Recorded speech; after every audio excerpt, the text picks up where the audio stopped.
नमस्कार मित्रों, मैं एस.वी. भारद्वाज आज एक अद्भुत टॉपिक लेकर उपस्थित हुआ हूँ। बात होगी शुक्राचार्य की, बात होगी कुमार ग्रह बुध की। दोनों ये ग्रह राशि परिवर्तन करने जा रहे हैं और इनका आपस में संबंध भी बनेगा। दोस्तों, जैसा कि आप देख रहे हैं, शुक्र मिथुन राशि में आ जाएंगे 14 तारीख से और 15 तारीख से बुध शुक्र की राशि में वृषभ राशि में आ जाएंगे। तो दोनों का राशि परिवर्तन योग बन जाएगा 15 तारीख से।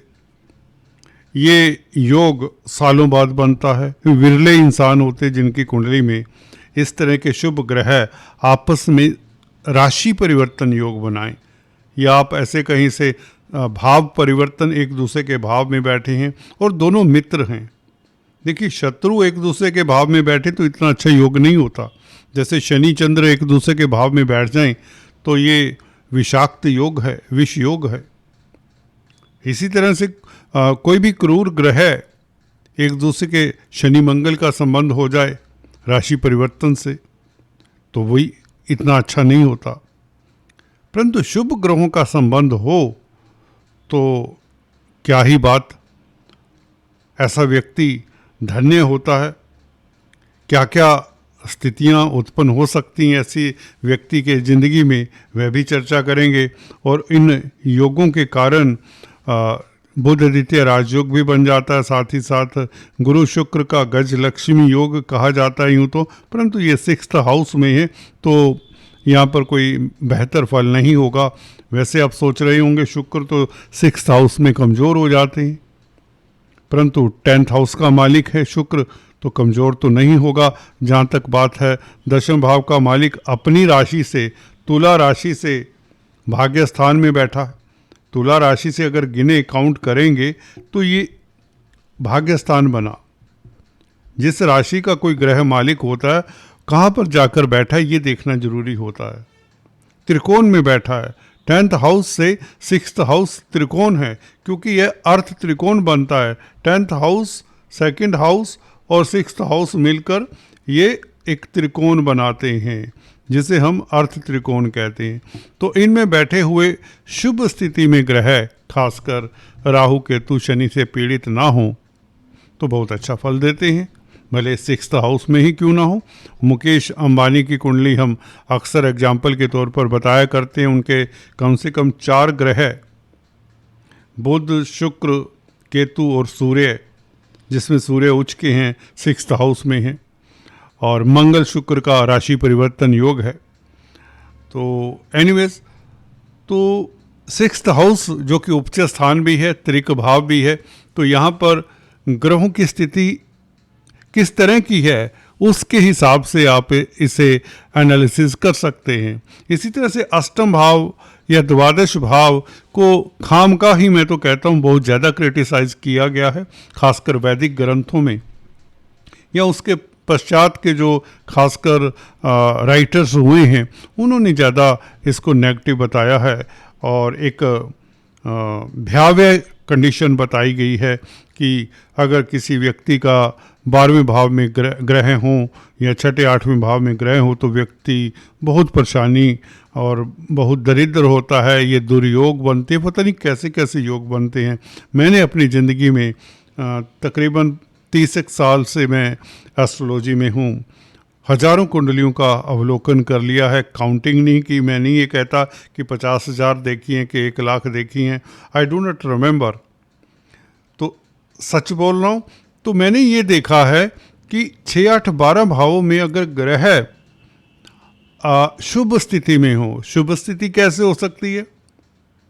देखिए, एक तो गुरु का प्रभाव हो 6, 8, 12 भावों में, बुध शुक्र इस तरह की स्थिति में हो कि अच्छे नक्षत्र में भी हो, तो उनके ऊपर अच्छी रेज पड़ रही हो, अच्छी किरणें, अच्छी दृष्टियाँ पड़ रही हों। राहु केतु से दूर होने चाहिए ये ग्रह जब 6, 8, 12 भाव में हो, तो गारंटी है तो ऐसा व्यक्ति राजा होता है। हो सकता है विलंब हो जाए, हो सकता है थोड़ी प्रताड़ना हो, जैसे विपरीत राजयोग अक्सर 6, 8, 12 भाव में बनते हैं। विपरीत नाम ही विपरीत है। विपरीत स्थितियां झेलने के पश्चात व्यक्ति राजा बनता है, बनता जरूर है। अमिताभ बच्चन, मुकेश अंबानी, देवानंद, कई तरह के ऐसी शख्सियत हुई हैं जिनकी कुंडली में 6, 8, 12 भावों में काफ़ी ग्रह हैं, कम से कम 3-4 ग्रह तो हैं। एनीवेज, हम बात करते हैं अपने इस फलादेश की, इस राशिफल की। शुक्र, बुध इत्यादि जो राशि परिवर्तन कर रहे हैं, इनकी बात करते हैं। तो दोस्तों, शुक्राचार्य, देखिए, जितने अच्छे ग्रह देवगुरु बृहस्पति हैं, शुक्राचार्य उससे कई गुना अच्छे हैं आज के परिप्रेक्ष्य में। देखिए, गुरु के पास सब कुछ है, जो शुक्र के पास है ना, वो गुरु के पास नहीं है। इसके ऊपर कभी विस्तार से टिप्पणी करेंगे। जी हाँ दोस्तों, गुरु के पास सब कुछ नहीं है। जो शुक्र के पास है वो गुरु के पास नहीं है, परंतु शुक्र के पास वो भी है जो गुरु के पास है। दोस्तों, इसकी चर्चा बहुत लंबी हो जाएगी।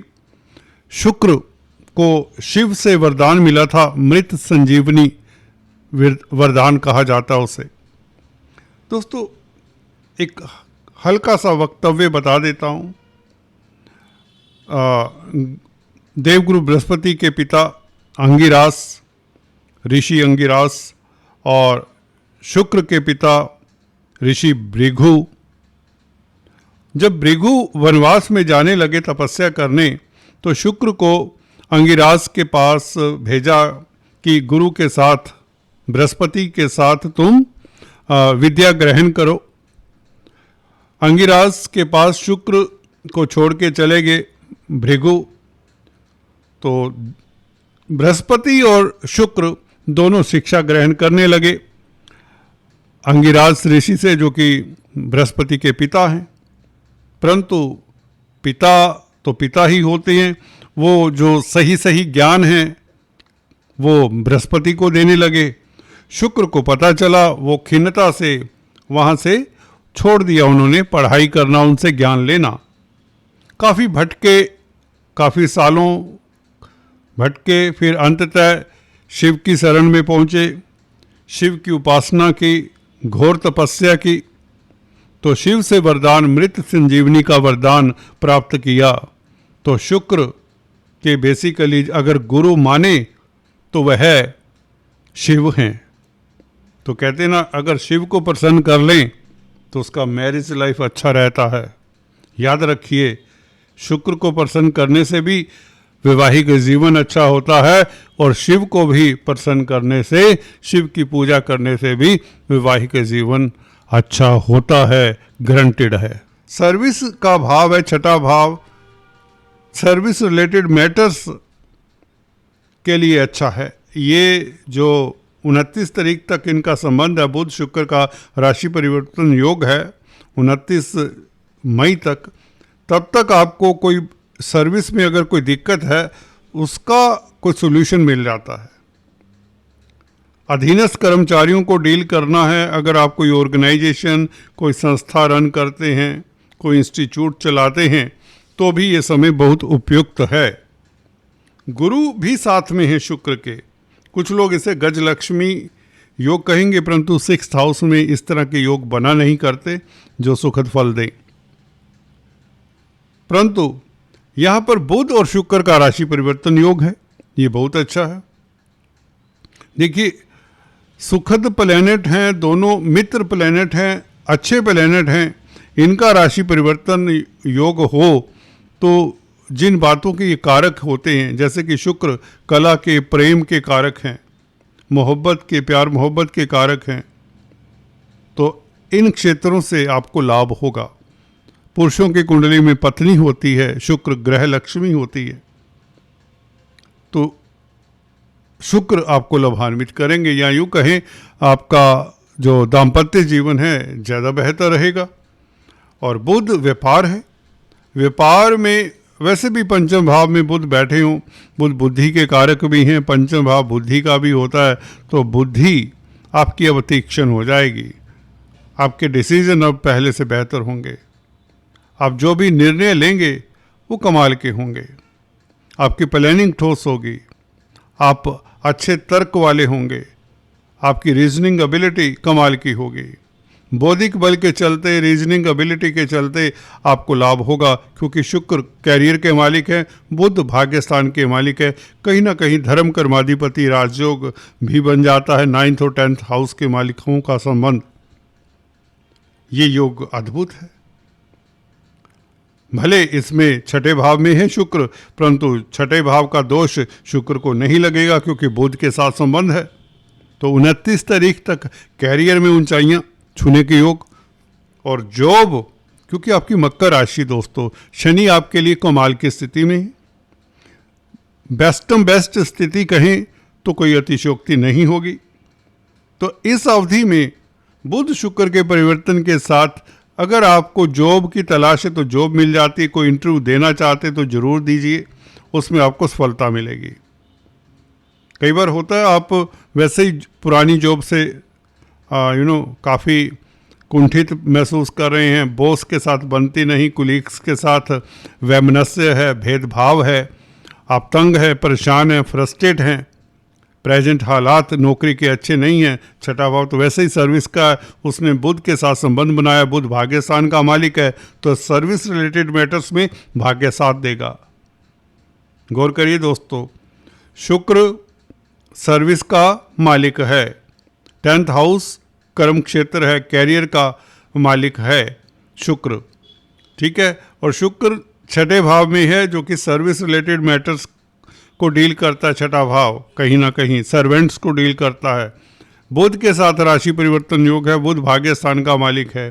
तो 10th हाउस का मालिक 9th हाउस के मालिक के साथ संबंध बना रहा है, वो भी छठे भाव में कहीं। तो सर्विस में आपको खास सफलता, भाग्य के कारण, किस्मत के कारण, इवन व्यापार में भी सफलता मिलती है, क्योंकि बुध खुद ही व्यापार के कारक है, जो कि भाग्याधिपति हैं। पंचम भाव पूर्व पुण्यों का भी है, यहाँ पर 9th लॉर्ड बैठा हो तो स्पेकुलेशन से भी लाभ होता है। हालांकि सूर्य अष्टम भाव के मालिक हैं। सूर्य स्पेकुलेशन से कहते थोड़े दिन दूर रहें या सजग होकर चलें, परंतु बुध और शुक्र दोनों का संबंध है, तो स्पेकुलेशन में भी लॉस की संभावनाएं कम है। अगर आपका कैरियर ही स्पेकुलेशन का है, अगर आप कामकाज ही ट्रेडिंग का करते हैं, क्रिप्टो करेंसी का करते हैं, लॉटरी का करते हैं, या वायदा व्यापारी हैं, डेली बेसिस पर फ़ोन पर ही अपना माल उठा लेते हैं, बिजनेसमैन है ऐसे, कुछ भी बुक कर लेते हैं फ़ोन पर, ट्रक के ट्रक बुक कर लेते हैं फ़ोन पर, संध्या समय फ़ोन करते हैं भी मेरा इतना माल करोड़ों का बुक कर लीजिए। सुबह कई बार पता चलता है कि वो तो डाउन हो गया, घंटों में ही कोई कॉपर किसी ने बुक किया, किसी ने जिंक बुक कर लिया, आदि इत्यादि मेटल डीलर होते हैं जो। तो इस तरह पंचम भाव स्पेकुलेशन का है, रिस्क इन्वेस्टमेंट का है, तो यहाँ पर नुकसान नहीं होगा। कब से? 15 तारीख से, जब बुध और शुक्र का संबंध बन जाएगा। और 29 तारीख तक ये 14 दिन आपके लिए गजब की स्थितियां बनाने वाले। यहाँ पर सूर्य परेशान नहीं करेंगे, अष्टमेश हैं यूँ तो, परंतु यहाँ पर सूर्य बली होते हैं, ठीक ठाक ही हैं, पर फिर भी जिनका कार्य दूसरा है, स्पेकुलेशन को छोड़कर, उन्हें सतर्क रहना चाहिए।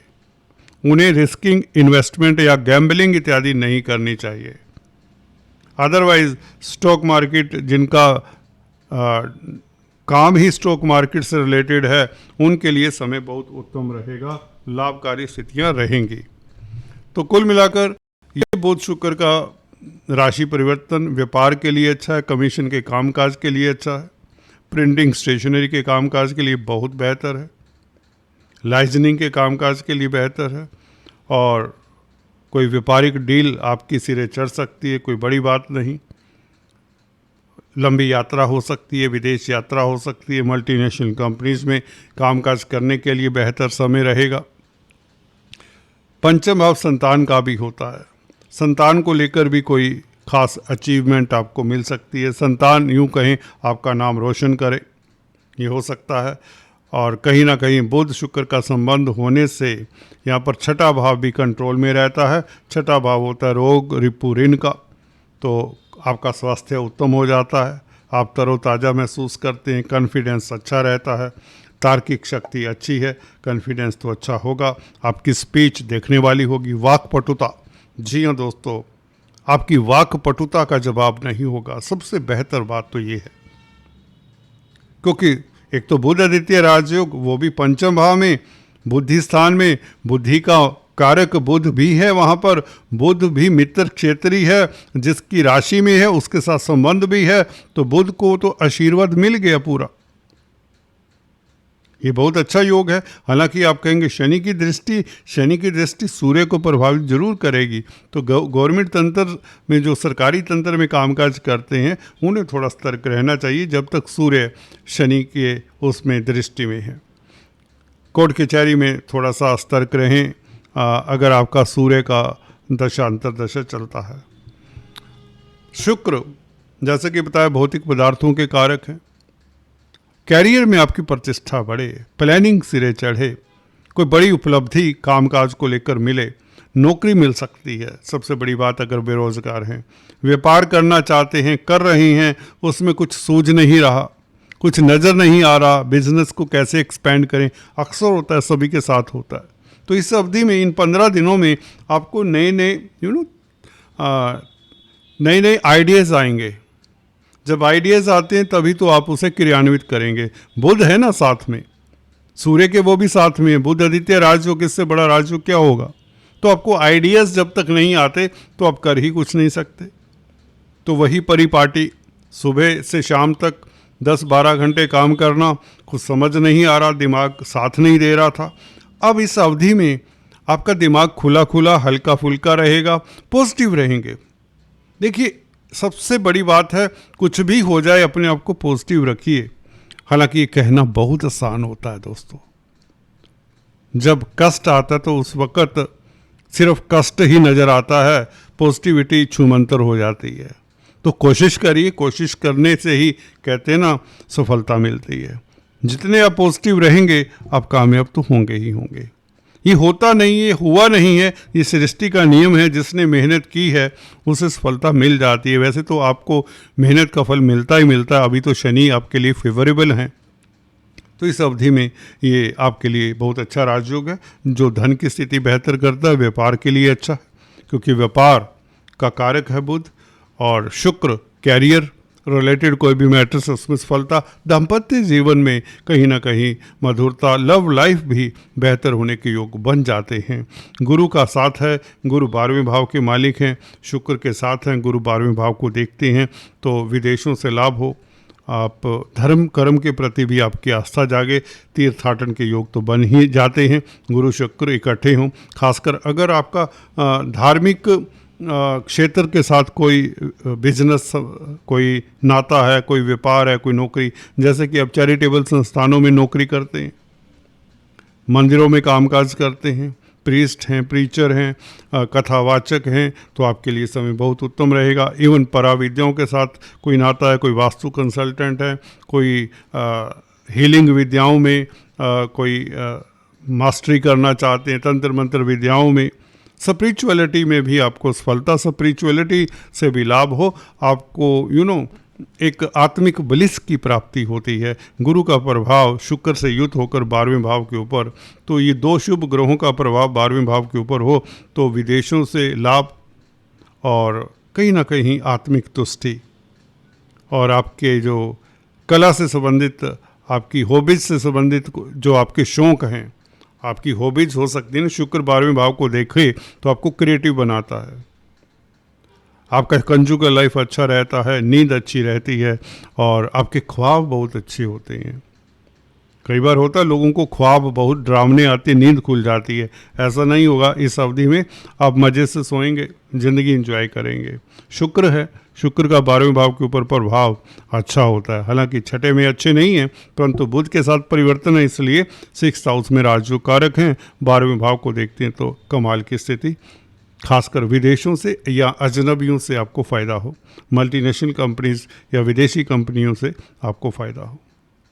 चर्चा तो बहुत है, आज इतना ही। Please do subscribe, like and share. Thanks for watching this video. God bless you.